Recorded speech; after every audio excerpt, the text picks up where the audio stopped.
Assalamu alaikum and welcome to Zor Ka Jor T20 World Cup 2026 special brought to you by Cola Next and Pakistan and Namibia would be in action. थोड़ी सी ही देर में match शुरू होने वाला है.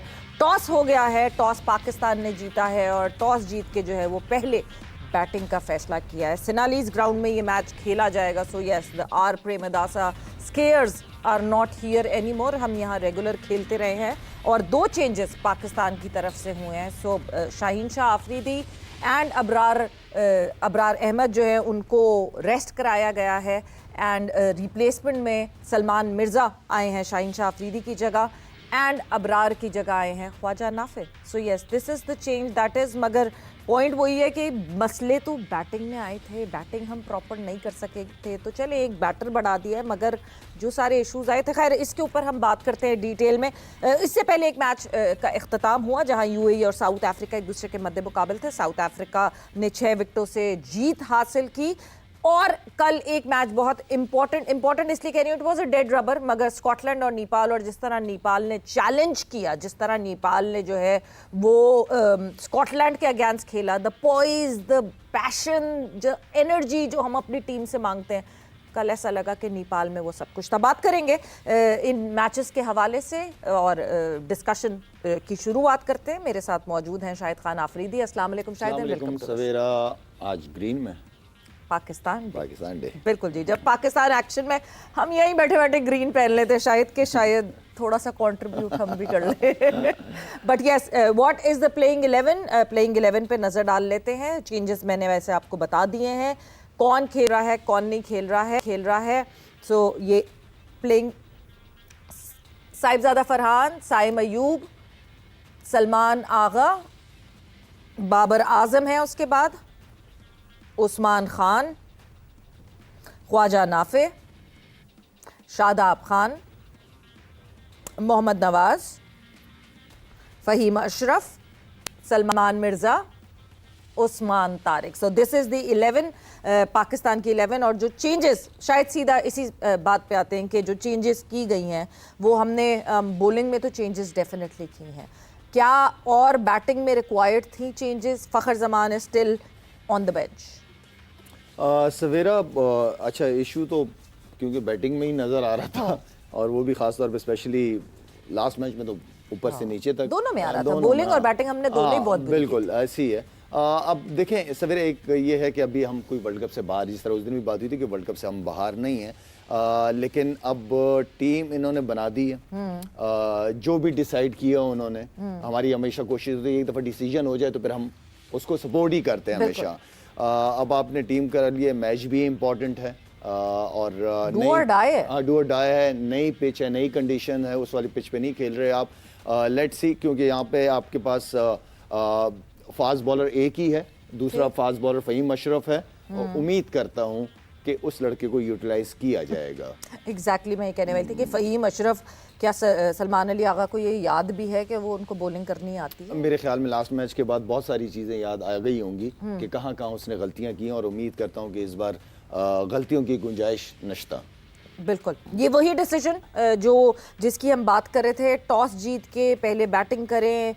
High pressure game में हमेशा runs on the board बहुत ज़्यादा मैटर करते हैं. शायद इंडिया के खिलाफ भी हमें यही सोच के डिसीजन लेना चाहिए था, मगर आज सही डिसीजन. बिल्कुल ठीक है. खैर वही वाली बात है कि मॉइस्चर होगा नहीं होगा, लेकिन आफ्टरनून का मैच ऐसा कुछ होता भी नहीं है. अगर हम देखा जाए कि मॉइस्चर की वजह से या क्लाउड्स की वजह से हमने पहले बॉलिंग की कि कुछ ना कुछ हेल्प मिल जाएगी, जो कि होना चाहिए, उनका फ़ायदा इंडिया ने उठाया. सेकंड इनिंग में उनके बॉलर्स ने एक्सपोज की हमारी बैटिंग लाइनअप को.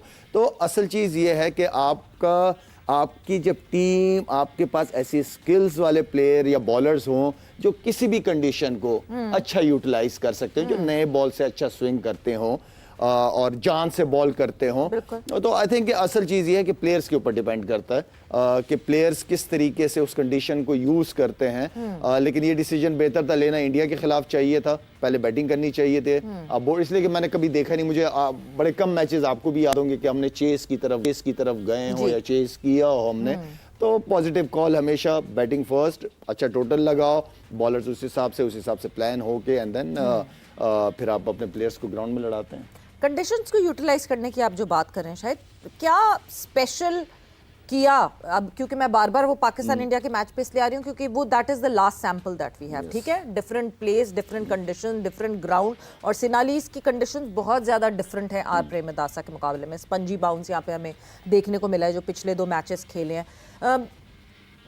जसप्रीत बुमराह, क्या चीज वो डिफरेंट कर रहे थे उस दिन जो हम नहीं कर पाए, जो हम पुल ऑफ नहीं कर पाए थे? देखिए, बुमराह की अगर उसमें परफॉर्मेंस या करियर के ऊपर जाए तो वो मेरे ख्याल में दुनिया का बेस्ट हमेशा मैं नए बॉल से और पुराने दोनों से उसको मैं रेट करता हूँ। उनके बॉलर्स चाहे पांडे हो, उन्होंने बड़े ज़बरदस्त प्लान के साथ बॉलिंग की। उन्होंने जो बात कर रहा था मैं सबज़्यादा फरहान की, उन्होंने सिर्फ आउट स्विंग के ऊपर ही रखा है, इसलिए कि देखिए आप जब होमवर्क करके आते हैं ना तो आप हर एक बैट्समैन को कि मैंने किस किस के खिलाफ बॉलिंग करनी है, आप उसके स्ट्रेंथ पे जाते हैं और वीकनेसेस पे जाते हैं। बिल्कुल। ये होता है कि मीटिंग की आपने होमवर्क किया एंड देन उसी चीज को आपने ग्राउंड के अंदर, जिसे हम कहते हैं कि इम्प्लीमेंट किया जाता है, तो वो बड़े अच्छे तरीके से एग्जीक्यूट किया उन्होंने उस प्लान को। बात यही होती है, हम मीटिंगें तो लंबी कर लें लेकिन आप बिल्कुल उल्टा ही कर जाते हैं। अगर कहीं किसी जाहिर बात है, बुमराह पांडे उनकी जो बॉलिंग है, अच्छी बॉलिंग हो रही है, बैट्समैन का अपना ये होना चाहिए कि बीच में जो पार्टनर बैट्समैन होता है उसके साथ बात की, यार बॉलिंग अच्छी हो रही है, अच्छी लाइन पे कर रहे हैं, मेरे एरिया में जो मैंने टारगेट किया वहां बॉलिंग नहीं हो रही, कोई बात नहीं, थोड़ा गेम को लेके चलते हैं, कोशिश करते हैं कि विकेट ना गिरे। बाद में 6 ओवर के बाद वो या 3, 4, 5 ओवर के बाद वो बॉल के अंदर स्विंग वगैरह नहीं रहता, बॉलर्स भी चेंज होते रहते हैं। तो अकॉर्डिंग ये होती है स्मार्ट क्रिकेट, या ये होता है टीम का प्लान जो कि कोच की तरफ से नजर आना चाहिए था कि भाई सिचुएशन इस तरह की हो सकती है, आप लोग थोड़ा रिलैक्स रखना। इट वाज वेरी डिसअपॉइंटिंग, मुझे समझ नहीं आता कि हमारे कोच जो है वो प्रेस कॉन्फ्रेंस में आके कहते हैं नहीं जी they played better, we all know they played better cricket, but why did they play better cricket? Because उन्होंने, तो मुझे लगता है कि सबसे ज्यादा कोच की स्ट्रैटेजीज को रीड किया हुआ था, they knew what was coming up for them, तो उनका जो होमवर्क था that was pretty strong against. Excellent. ये प्रोफेशनल, ये वर्ल्ड नंबर 1, 2 पे ऐसे थोड़ी पहुंच जाते हैं सवेरा, कुछ तो होती है ना बात है, कुछ तो उनकी स्किल्स डिफरेंट होती हैं, डिफरेंट करने की कोशिश करते हैं। देखिए, आपकी सोच बहुत मैटर करती है कि आपने नंबर 1 टीमों को फॉलो करना जी। या अब इंडिया पाकिस्तान और इंडिया नहीं खेलता, उन्होंने अपनी सोच ही अलग कर दी, उनका माइंड सेट अब ऑस्ट्रेलिया, इंग्लैंड, उनके साथ, उनके प्लेयर्स के साथ आपको कंपेयर करते हैं। जब आपकी सोच बड़ी आती है, डेफिनेटली जब आपने उस सोच पे जाना है तो आपकी मेहनत बढ़ जाती है, आपका काम का तरीका बढ़ जाता है। आप ये सॉफ्ट जोन से जो आपने ना सॉफ्ट कॉर्नर जो मेरे लिए जो कंफर्टेबल जिस जोन में मैं फील करता हूं, कंफर्ट जोन से बाहर निकल के फिर आउट ऑफ द बॉक्स आप अलग चीजें करने की कोशिश करते हैं, क्योंकि आपने नंबर 1, नंबर 2, नंबर 1 पे रहना है, तो आपकी